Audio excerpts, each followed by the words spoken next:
Semangat pagi! Selamat datang Future Leaders di podcast University of Life, podcast dari UAG University yang akan membeberkan nih kisah-kisah inspiratif. Kali ini kita kehadiran seorang leader perempuan yang sangat inspiratif, yaitu ada Coach Pamela. Hai. Apa kabar nih Coach Pamela? Baik, thank you for having me here today. Iya, jadi Coach Pamela ini sebagai seorang director talent DNA dan juga managing partner ya di e-consulting internasional. Miss Pamela, tadi tuh apa aja sih kegiatan hari ini nih? Mau dong cerita-cerita sedikit nih. Kegiatan hari ini tadi pagi baru saja mendampingi Pak Ari, bertemu Pak Menteri ya Kemenparekraf. Kemudian balik lagi ke sini diskusi bagaimana kita memaintain semua user talent DNA yang alhamdulillah hingga kini udah ada 16.000 orang. Oh, okay. Jadi dengan Vice Director kita mendiskusikan how do we maintain them, how do we keep them engaged, how can they find benefit from the solution, bukan hanya ngambil assessmentnya tapi juga termaintain. Kemudian juga sempat diskusi sama tim marketing, kemudian juga ngerjain kerjaan consulting. Banyak ya kerjaannya ya. Tapi Thinking masih about kelihatan inspired. fresh banget.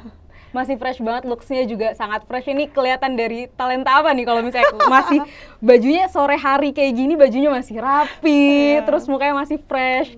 Signifikan ya kayaknya. I think it's just because I'm happy doing what I'm doing every day. Oke, itu berarti kita bakal ngulik-ngulik nih. Kenapa kok bisa happy nih dengan kegiatan hari ini yang super banyak? Kita kulik-kulik sedikit tentang potensi dan juga mengenal diri nih dari Miss Pamela. Miss Pamela, aku mau denger dong cerita nih. Cerita Miss Pamela dari kecil sampai saat ini tuh kayak gimana sih supaya penonton nih future leaders yang ada di rumah tuh bisa tahu sedikit nih tentang Miss Pamela. Oke, itu kayaknya very long story ya. Kayaknya kalau aku pikir-pikir gitu ya, I have never, kayaknya aku tuh nggak selalu seperti ini gitu. Oke. Aku dibesarkan oleh single mom, yang dimana ibu aku itu sangat keras orangnya. She expects a lot, especially from me. Sebagai anak perempuan sendiri. Jadi dulu tuh aku selalu banyak takut sebetulnya. Takut salah, aku sangat diem, very surprising right? Kayak aku tuh sangat kayak minder, malu gitu. I didn't feel very confident with myself. Berkebalikan ya sama yang Miss Pamela hari Sekarang ini. ya? Iya, karena kan kita ngelihatnya sebagai seorang leader perempuan yang mungkin sangat alpha woman nih. Apakah dari kecil, dari Miss Pam kecil itu ada bibit-bibit menjadi seorang leader? Kan sekarang jadi seorang leader director talent DNA nih. Apakah ada kisah-kisahnya dari kecil sampai sekarang menjadi sosok seorang leader tuh kayak gimana sih? Jadi kalau dulu tuh nggak kebayang bahwa I think I'm gonna be a leader. Oke. Again, right?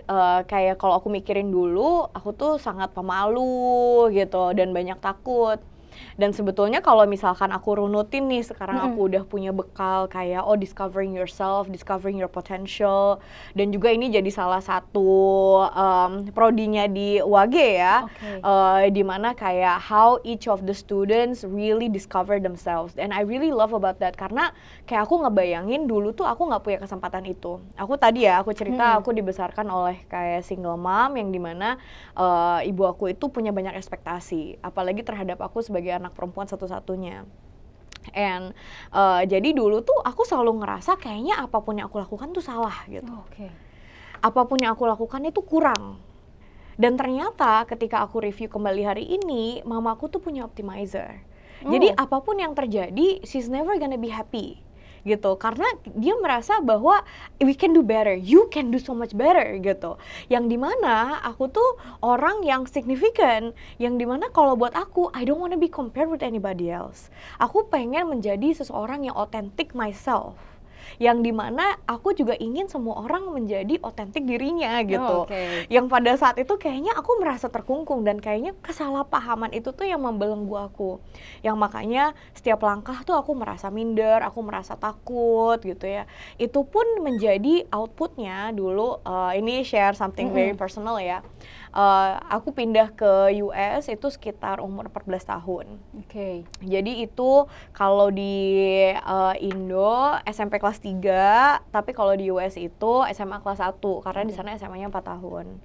Nah, tapi pas pindah ke sana aku itu apa ya, sangat ya gitu lah ya, kayak aku nggak tahu nih am I doing something right gitu kan, karena aku terbiasa dengan dikasih tahu oke, kamu harus gini, kamu harus gitu, kamu salah ini, kamu salah itu, sehingga aku tuh selalu takut gitu untuk mengambil keputusan.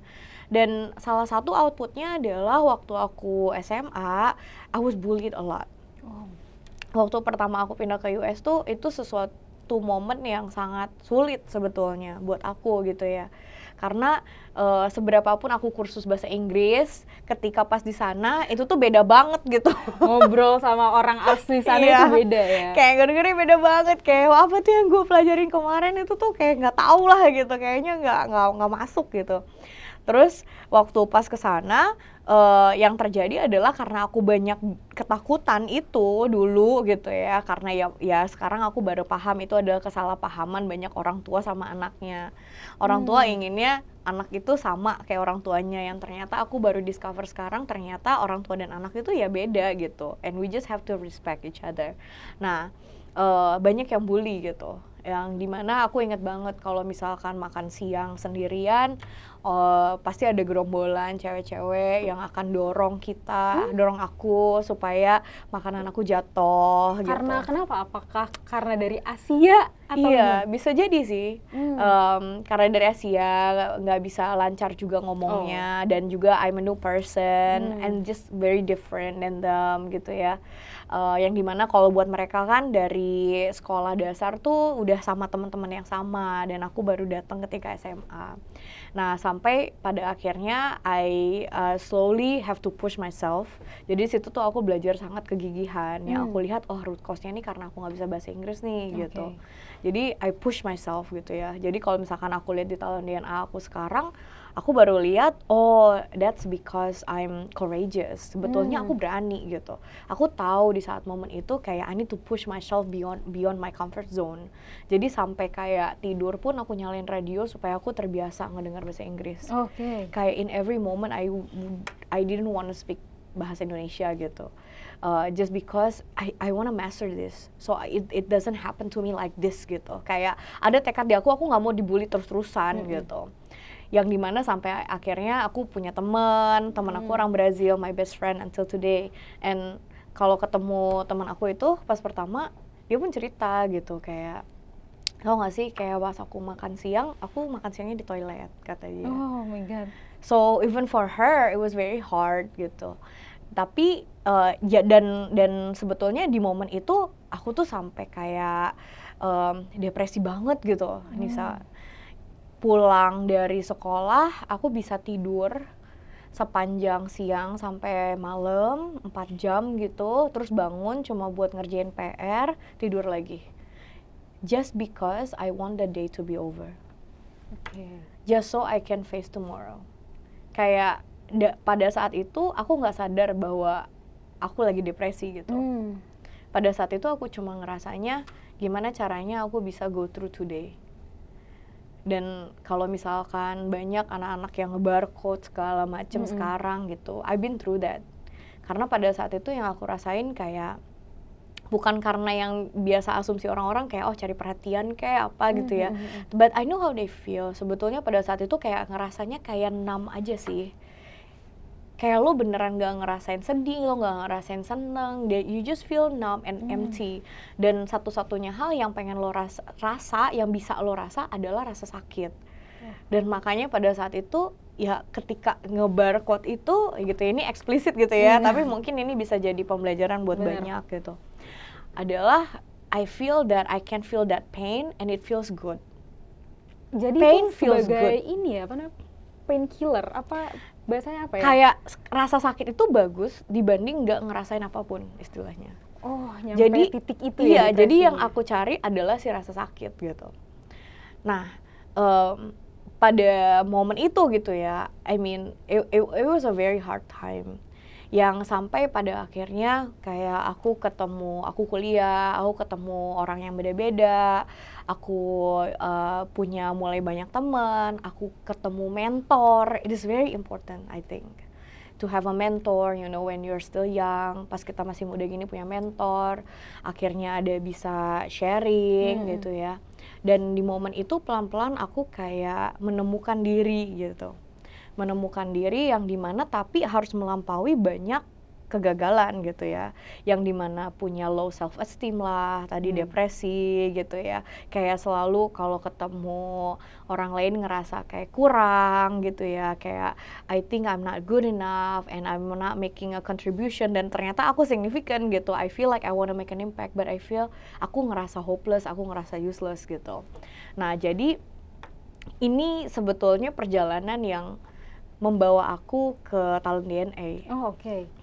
Jadi waktu itu Pak Aris share tentang buku beliau yang pertama, yang dimana ada konsep di masing-masing orang tuh ada sebuah fitrah gitu. Ada sebuah kekuatan yang really powerful, yang dimana ketika seseorang itu bisa mendiscover talentanya gitu ya, kita nyebutnya talentanya atau potensinya, dia bisa unbelievably reach anything that they want, reach the impossible. Dan ketika aku lihat Talent DNA sekarang, aku selalu berpikir kayak, I wish I knew that. Earlier.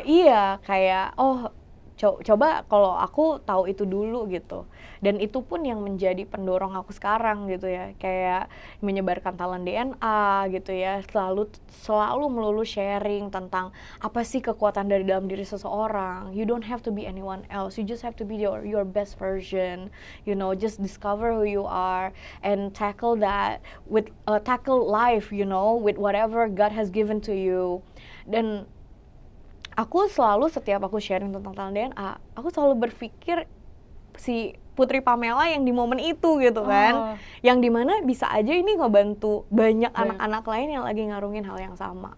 Itu gitu. Berarti momen yang menyakitkan untuk dikenang atau gimana nih? Kalau buat aku itu scar yang I'm proud of now. Oke, karena yang terjadi di Putri Pamela sebelumnya itu menjadikan Putri Pamela yang hari ini ya? Iya, betul. Oke, kalau misalnya kan sekarang tuh banyak banget nih Miss Pam, anak-anak yang kayak seusia aku lah ya, ngerasa kayak kehilangan diri, kehilangan kayak mungkin ada juga yang di momen kayak Miss Pamela waktu masih muda. Apakah gimana ya cara untuk kita supaya nggak kehilangan diri? Kita mulai banyak bertanya nih tentang diri kita sendiri. Apakah sebenarnya potensi aku tuh di mana sih? Nah, gimana sih Miss Pam nih salah satu cara atau mungkin hal-hal gampangnya deh buat kita tuh bisa tahu potensi dan kita nggak menyesal kayak kalau Miss Pam menyesal kayak kenapa nggak tahu dari dulu. Nah, apa yang harus kita lakuin? Jadi sebetulnya pertama adalah it's not kalau menurut aku tuh nggak ada satu jawaban. Kayak kamu bisa nemuin diri begini nih gitu. Karena I know that in your age, di umur kayak gini nih, ya mungkin bukan umur aku sekarang ya, tapi di umur kalian gini gitu ya, pasti banyak momen-momen dimana kayak membandingkan diri. Betul banget. Apalagi dengan kayak banyaknya sosial media sekarang, you know, informasi itu kayak gampang diakses. Bener. Gitu ya. Kita ngeliat kayak temen-temen yang udah wisuda duluan, jadi kita comparing. Iya, apalagi misalkan nih secara natural kamu punya goal getter gitu kan, atau mungkin punya competition gitu, punya kompetitif gitu ya. Secara natural kayak, saya ini udah di fase hidup yang bener nggak sih gitu, apakah aku terlambat nggak sih gitu ya. Normal nggak tuh kayak gitu tuh? It's very normal, I understand gitu kan. Tapi semua orang tuh punya kayak journey-nya masing-masing ya menurutku gitu. Tapi depend on how we face that journey. Di momen itu aku bisa udah mati gitu loh Nisa. Aku bisa aja give up in that moment. Kayak aku mungkin bisa aja menyerah di waktu itu. Jadi kalau buat aku ya, alhamdulillah banget nih bahwa Pak Ari tuh selalu mengajarkan that is a true growth mindset. Di saat momen itu terjadi, what are you gonna do gitu. Kita sendiri yang bisa memilih jalan itu, apakah ini menjadi sesuatu yang destruktif atau konstruktif gitu kan. Nah, tapi makanya itulah salah satu juga pendorong kenapa sih Pak Ari itu sangat mempush untuk talent DNA itu akhirnya dilahirkan gitu ya. Bukan hanya tadinya sebuah konsep yang ada di bukunya Pak Ari, tapi akhirnya dia lahirkan menjadi sebuah tools, life tools gitu yang semua orang bisa cari dan kita bisa langsung lihat nih, oh talenta saya ini. Jadi kalau misalkan aku lihat ke belakang gitu ya, kayak dengan talenta aku si significant gitu ya, aku si goal getter, aku si courageous, but at the same time I love my personalizer. I wanna connect with you still gitu kan. I love the people around me, but at the same time I wanna be brave. I wanna step there. Kayaknya aku nggak akan masuk ke dalam jurang itu gitu. Karena aku akan merasa bahwa, aku punya sesuatu yang lebih besar loh dibanding bullying yang terjadi di sekitar aku gitu. Berarti sebelum ini kan Miss Pamela tadi mention terus nih tentang Pak Ari. Kalau misalnya Miss Pamela di usia yang sebelum itu, sebelum kenal dengan ISQ, sebelum bergabung dengan ISQ, apa sih perjalanan Miss Pamela nih untuk mengatasi hal-hal tersebut sampai akhirnya, kalau aku ngelihat ya di LinkedIn-nya Miss Pamela tuh, ada kerjanya di Gallup, terus di Talent Plus, dan akhirnya sekarang bermuaranya di Talent DNA. Apa sih cerita yang menyebabkan Miss Pamela tuh pengen berkarirnya di tempat yang itu? Kayak human development gitu betul. Ya. Soalnya itu kan salah satu ISQ is very notorious dengan human development. Yang makanya juga Pak Ari membentuk University of R. Ginanjar kan, UAG ini yang dimana expertise-nya human development. Nah, only that we are developing mahasiswi-mahasiswanya, tapi juga mendevelop orang-orang ini, mahasiswa-mahasiswa ini yang akan mendevelop banyak orang di seluruh dunia gitu kan, yang membentuklah generasi emas itu. I think that's a big dream. Dan jujur sebetulnya background edukasi aku tuh backgroundnya dulu antropologi. Antropologi yang dimana S1 aku itu antropologi dan kedokteran. Kedokteran itu tadi ya dipaksa oleh ibu aku yang tadi ya, I love my mom, I love you mom, but you're very hard, please. Jadi aku kedokteran, tapi sebetulnya aku nggak begitu enjoy, aku nggak begitu suka, karena aku ngelihatnya kayak si manusianya tuh jadi kayak mesin gitu loh. Dan aku si personalizer yang aku sangat ingin memanusiakan orang itu gitu kan. Nah, kemudian akhirnya aku menemukan antropologi. Nah, di antropologi ini itu sebetulnya my fun. Jadi kayak oke deh, ini melakukan kewajiban aku nih di kedokteran. Kemudian funnya aku double major. Jadi aku double major. Aku ikut juga antropologi untuk merilis funnya aku gitu ya. Gak stres itu? Enggak kan? Justru pelarian. Justru pelarian. Kalau orang dengernya stres banget ya, tapi ya itulah ya makanya outputnya pas S2 aku nggak lanjut ke dokterannya. I need to be true to myself. Jadi pada saat itu aku merasa pas waktu ke S2 aku memberanikan diri buat kayaknya enggak deh. Untung aku punya convincing juga. Jadi aku memikirkan cara bagaimana nih mengconvince ibu aku bahwa ini tidak dilanjutkan gitu ya. Untuk masuk ke lebih mendalam ke kedokterannya gitu. Dan akhirnya ya ibu aku buy-in, walaupun ibu aku nggak paham antropologi itu apa gitu. Ngapain ngambil sih ini gitu kan? Iya, yang pasti-pasti aja gitu ya. Tapi at that moment my idea tadinya tuh bayangannya, aku tuh pengen banget kerja di National Geographic gitu ya, di Nat Geo, terusnya juga kerja di PBB, di UN gitu ya. Itu tuh that's my vision gitu. Nah, akhirnya lulus S2, ngelamar tuh macem-macem. Di mana-mana gitu ya. Yang dimana masa sih nggak ada yang nerima gitu ya. I mean, my grade wasn't bad, you know. My grade wasn't bad at all. Kalau nggak salah aku IPK tuh S2 aja 3,8 berapa gitu kan. Gede itu. Terus kayak susah banget, sumpah nggak ada yang nerima nih, Sa.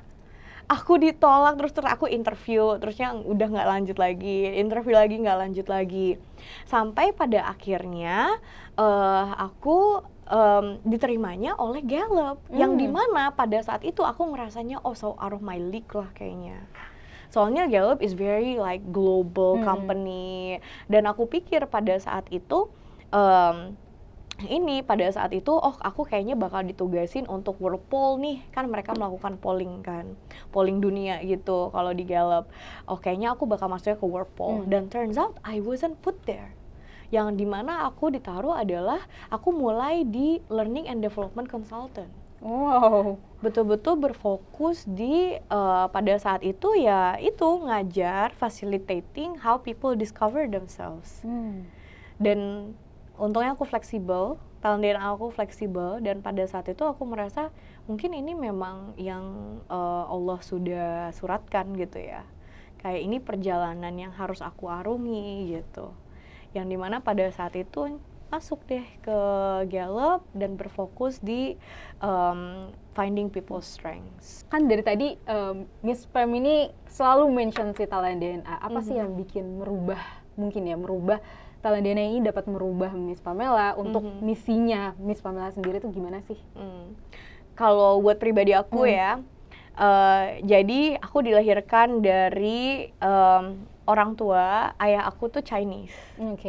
Ayah aku Chinese, ibu aku pribumi, Padang Sunda. Dan waktu kecil aku sekolahnya di sekolah Kristen dari TK sebetulnya.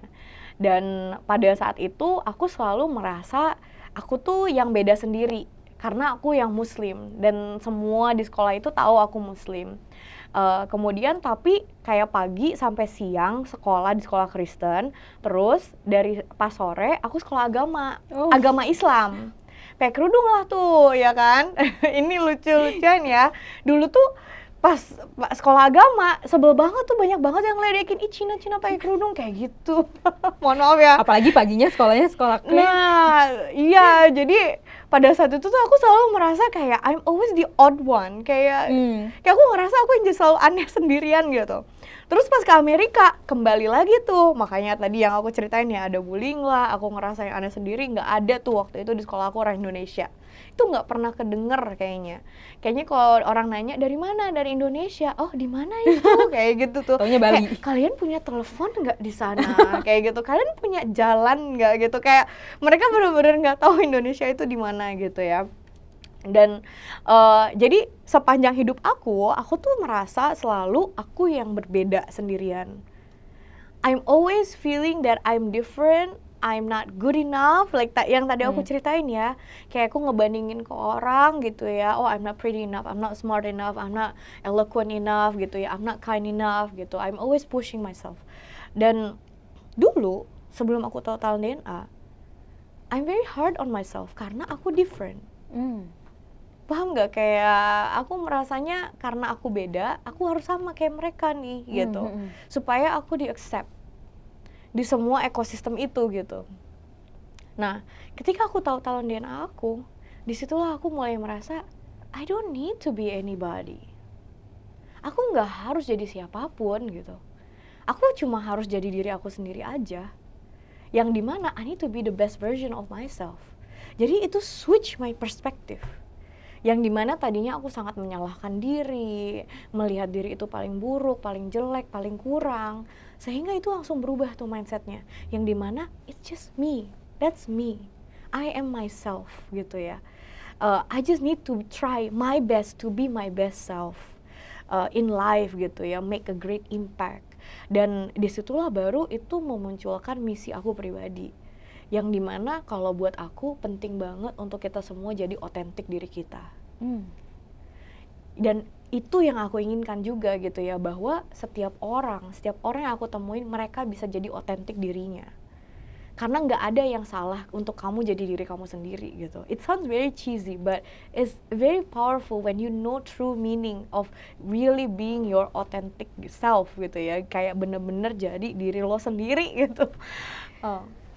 Perjalanannya panjang sih kalau buat jadi diri sendiri ya. Nah, kebayangkan kayak aku nggak mau orang tuh harus melampaui ups and downs itu gitu ya. Terlalu lama. Betul. Yang dimana ternyata aku tuh mikir kalau misalkan seumuran kalian nih, aku udah tahu talent DNA aku, kayaknya hidup aku bakal jauh lebih sukses terakselerasi. Karena udah tahu duluan ya kayak talenta aku apa. Kebetulan aku juga sebagai mahasiswa di UAG University. Itu aku juga kan udah tes talent DNA. Jadi teman-teman di UAG University ini semua mahasiswanya dapat free tes talent DNA nih ya. Wah, terima kasih banyak nih direkturnya. Kita bicara langsung. Banyak Pak Ari. Terima kasih juga Pak Ari sudah memberikan fasilitas yang luar biasa. Dan aku dan teman-teman pun ngerasa Miss Pam. Jadi ada yang berbeda ketika kita jadi tahu nih tentang talent DNA. Kebetulan aku juga seorang yang courageous. Jadi ketika aku tahu aku orang yang courageous, aku bisa mengatakan apa yang ingin aku katakan. Mungkin yang sebelumnya aku nggak enak sama orang, kayak kalau misalnya kayak gini, aku perlu nggak sih bilang yang kayak gini? Tapi setelah tahu kayak talent aku courageous, mungkin jadi bisa mengatakan hal yang ingin aku katakan gitu kan ya. Jadi kalau misalnya dari Miss Pam nih sebagai seorang direktur talent DNA, apa sih yang Miss Pam harapkan dari salah satunya mahasiswa-mahasiswa nih di UAG yang udah dapet talent DNA, dan juga mungkin harapannya untuk orang-orang anak-anak muda juga di luar sana tuh untuk si talent DNA ini gimana sih? UAG satu-satunya organisasi, satu-satunya universitas di Indonesia yang memberi talent DNA untuk seluruh mahasiswi dan mahasiswanya. Jadi terbayang tadi yang aku sampaikan, kalau aku dulu tahu talent DNA aku akan jauh lebih sukses. Terbayang mahasiswa dan mahasiswi UAG itu akan jauh lebih sukses dan lebih cepat menggapai kesuksesan itu. That's for sure. Satu, itu yang menjadi kalau menurut aku, kalaupun aku bisa milih kampus aku sekarang, aku akan milih UAG gitu ya. Dan yang kedua, untuk semua teman-teman di luar sana, di semua kalangan, umur berapapun, it's very important to know yourself. Karena ketika kita tahu diri kita jadi lebih bahagia. Kita jadi lebih bahagia, kita tahu cara kita sukses gimana, dan kita juga tahu apa sih hal-hal yang bisa menghambat kita. Kapan kita menjadi blind spot, tapi kapan juga kita harus tahu menempatkan talenta mana yang tepat di situasi yang mana. Dan kita tahu secara natural apa yang kita lakukan secara spontan emang sudah kuat dan bagus gitu. Yang biasa sehari-hari itu sebenarnya itu adalah pola ya. Iya. Talent DNA itu berarti sebenarnya adalah tools untuk mengetahui talentanya ini kayak gimana sih Miss Pam? Kok bisa orang jadi tahu talentnya ini melalui talent DNA ini karena kenapa nih? Jadi yang diukur di talent DNA adalah kecenderungan pola. Pola bagaimana kita berpikir, bagaimana kita merasa, dan bagaimana kita bertindak. Jadi kita udah langsung bisa prediksi, kayaknya di situasi itu ini yang akan menjadi tindakan saya. Bagaimana saya bertindak menjadi lebih sadar dan lebih baik gitu, seperti itu. Nah, talent DNA bisa meng-capture itu cuma dengan survei yang lamanya 20 menit, bisa diambil dari HP masing-masing. Jadi bisa dari mana aja nih? Dari mana aja, dan kalian bisa simpan talent DNA itu all your life. Karena kecenderungan berubahnya sangat kecil, sangat sedikit. Sangat minim ya. Berarti mau terakhir deh, ini kan kita udah ngebahas tentang talenta, potensi diri, dan kayak seberapa pentingnya tahu tentang diri sendiri, tahu tentang potensi diri. Nah, aku pengen denger nih dari Miss Pamela sendiri, apa sih yang Miss Pamela lihat di Indonesia ini? Indonesia tuh seperti apa di kacamata Miss Pamela dalam segi bakat, anak-anak muda yang saat ini tuh kayak gimana, dan mungkin harapannya Miss Pamela untuk Indonesia ini? Kembali ke being authentic gitu ya. Aku melihat dari, karena pengalaman aku ke negara yang berbeda-beda gitu ya, bukan hanya di Amerika, tapi juga aku sempat kerja di Singapura, di Hong Kong gitu ya, juga ngelihat kalau di Filipina seperti apa, dan aku lihat sekarang di Indonesia seperti apa sih gitu ya. Memang kalau di Indonesia ini kan kita masyarakat yang komunal gitu ya, kita suka ngumpul istilahnya. Nah, yang dimana memang ada kecenderungan bahwa kalau di Indonesia itu kita itu banyak ngikut gitu. Kalau misalkan lagi tren apa, ngikut gitu kan. FOMO ya? Iya, ada kayaknya rasa FOMO tuh lebih kenceng gitu kalau di Indo dibanding di negara lainnya gitu ya. Terutama kalau di US kan sangat individualistik gitu. Nah, sehingga ini yang menjadi PR besar sebetulnya kalau untuk anak-anak Indonesia. Gimana sih kita nggak FOMO atas apa yang mungkin sebetulnya distraktif sama kita. yang sebetulnya menghancurkan gitu, yang kadang kita hanya terdorong atas FOMO-nya, kita nggak tahu dampaknya apa. Dan itulah, kembali lagi, itulah pentingnya kita betul-betul tahu secara otentik who we are gitu, supaya kita tahu bagaimana, di mana kita berpijak, bagaimana kita akan bertindak, siapa kita, seperti itu. So this will for sure help you to find that purpose in life. Wah, luar biasa. Dan ini Miss Pam, kalau di UAG ini teman-teman ada salah satu program studi yang luar biasa juga, kita ngulik tentang talent DNA juga, bahkan dia juga bisa jadi coach ya Miss Pam? Betul, jadi kalau nggak salah ya di UAG nih, University of Adi Ginanjar, there is a prodi, yaitu adalah Personal and Organizational Psychology ya Nisa ya? Oke, iya betul. Dan ketika lulus dari prodi tersebut, kebanyakan dari kalau universitas lain, kalian lulus nggak bisa praktek apapun. Tapi bedanya kalau di UAG adalah kalian udah bisa langsung meng-coaching people with their talent DNA. Oh, oke. Jadi betul-betul diberi tools yang dimana kalian bisa pakai dan malahan bisa langsung get business from there. Udah bisa buka praktek sendiri. Betul. Jadi itu sangat amat menguntungkan. Oke, terima kasih banyak ya Miss Pamela, ini very insightful, dan juga semoga harapannya bisa membantu teman-teman yang di luar sana, future leaders yang masih kebingungan nih mencari jati diri. Setelah nonton ini bisa jadi kayak wah, menemukan dan pengen ikut serta gitu ya untuk tes talent DNA. Kalau pada penasaran talent DNA-nya itu kayak gimana dan mau lihat info selanjutnya, bisa ke website talentdna.me. Jadi talentdna.me. Oke, terima kasih banyak Miss Pamela atas waktunya. Thank you, Nisa. Luar biasa banget. Dan itulah teman-teman University of Life versi Miss Pamela.